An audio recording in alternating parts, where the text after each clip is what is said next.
Now, E&A. Mr. Clerk, please call the roll. Alderman Kennedy. Here. Alderman Moore. Alderman French. Present. Alderman Vaccaro. Present. Alderman Carter. Present. Alderwoman Murphy. Here. Alderman Ogilvy. Chairman Conway. Present. 6 present, you have a quorum. Thank you, Mr. Clerk.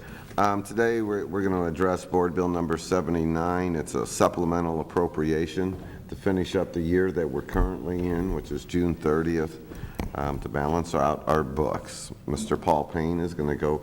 He went over this when he started the whole budget process because, he went through the changes from last year to this year. Mr. Payne?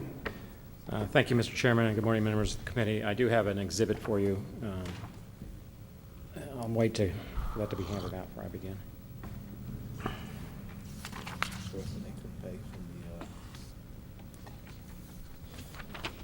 Go ahead. As the chairman indicated, this supplemental appropriation is to address expenditures that were incurred in the current fiscal year in order to finish out the year so that we don't end up with a deficit or we end up having to defer spending and create a problem for the following year because of the spending we've incurred this year. The exhibit, if you look at the exhibit, which I've identified, the total amount of the appropriation is $6.7 million. And I've highlighted between the expenditures and the revenues as follows. On the expenditure adjustments, the police department is about $5 million of that amount, most of which is related to the civil disturbances we had earlier in the fiscal year. Not all. I mean, there were some pay incentives that were approved as part of the pay plan in the current year that were not in the original budget. But I would say between police and fire, the civil disturbance costs were probably north of $4 million of this amount. So obviously that wasn't budgeted, and we have to cover it. It incurred, so we have to cover that. Workers' comp, as I sort of discussed in our earlier budget presentation, is tracking higher than this year's budget. We were sort of aggressive on that with a 15% reduction. And as you can see, in next year, we've adjusted that a little higher. As I also mentioned, the street salt account, we had budgeted about $1 million for 50,000 tons, or 20,000 tons of salt at $50 a ton, and it ended up being $112 a ton, so obviously that was a cost that was not anticipated. And then the police judgment account, which prior to local control, the state used to assume up to $1 million, but then we're assuming more of that, those costs. Now, offsetting a lot of those overspendings that we've had some underspending as well. When some of the expenditures were beginning to occur in the first half of the fiscal year, we sort of took steps to try to mitigate the spending. So we started holding vacancies open, and we started trying to scrutinize budget transfers and such so that discretionary spending was restrained. So aside from police and fire department, personal services, we are expected to see underspending there of about $3 million. We do have a lower census at the corrections facilities, which means our contractual meal costs have gone down. So we should see that underspent by about $600,000. We've also seen some lower spending in the fuel accounts.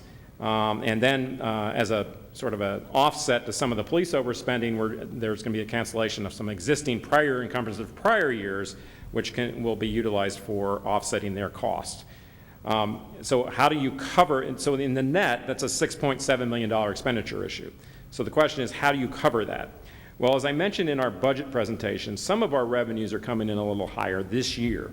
The earnings tax, payroll tax, and sales tax all have outperformed original estimates.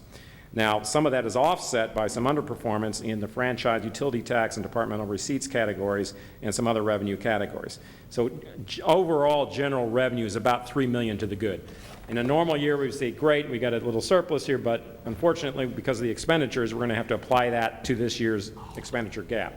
We also have on some of the special funds, particularly the public safety sales tax, which is a sales tax-based fund because the sales tax is outperforming. That can also be used to offset some of the police overspending as well, and the same thing with fire. Communications fund revenue as well as also that is actually a transfer into the general revenue because they have exceeded the estimate. Local use tax revenue also had a balance at the time, and so this can also be used to offset some of the police department's expenditures. So in total, between $3 million in general fund revenue and $3.7 in special revenue, that's how we would address this year's problem. And so hopefully that will get us to the end of the year. Thank you. Alderman Kennedy. No questions, Mr. Chairman. Alderman French. The communications fund, can you remind me what goes into that? That's the primary source of communications fund revenue is the 5% on the telecommunication, it used to be your cable bill. That's what the revenue is. And it funds both the communications division but also a large payment, I'd have to look at the revenue estimate, but the large payment into the general revenue. So anything that the communications division itself doesn't use, also goes into the general revenue. So that's only from the cable bill, no other form of communication? No. Tax, okay. That's it. Alderman Carter. With the police, so is this money, the overtime, this was mainly from like the Ferguson stuff? Yeah, and all those related documents. Right now, they're over in their overtime of about $4.5 million. Okay. Now, do they consult you as this stuff goes on? Like let's say something happens again. I mean, I hope that it doesn't, but let's say that we spend $10 million the next time. Right. In overtime. And so are they talking to you like, oh, no? No, usually it's after the fact, and I can understand why it would be. Yeah. I mean, you're trying to respond to as a unit. It's, eventually, though, we have to figure out how we pay for it. Right. And so this is how we're addressing it. Okay, thanks. Alderwoman Murphy. No questions. All right. Well, I would move that we pass Board Bill number 79 out of committee with a do pass recommendation. Second. It's been moved and seconded that Board Bill number 79 come out of committee with a do pass recommendation. Mr. Clerk, please call the roll. Alderman Kennedy. Aye. Alderman Moore. Alderman French. Aye. Alderman Vaccaro. Aye. Alderman Carter. Aye. Alderman Murphy. Aye. Alderman Ogilvy. Chairman Conway. Aye. 6 ayes votes, 0 no votes. Board Bill 79 comes out with a do pass recommendation. Thank you, Mr. Chairman. And then one other quick question, Paul, is do we know when E&A is going to schedule? I'm not positive yet. There could be a special meeting this coming week. I sort of discussed that. It hasn't been formalized yet. Otherwise, the default meeting would be I believe the 17th, which would be the following week. But I think that the desire is to get through as fast as possible. Yes, so let's try to get the special one going. Okay, meeting adjourned. Thank you all.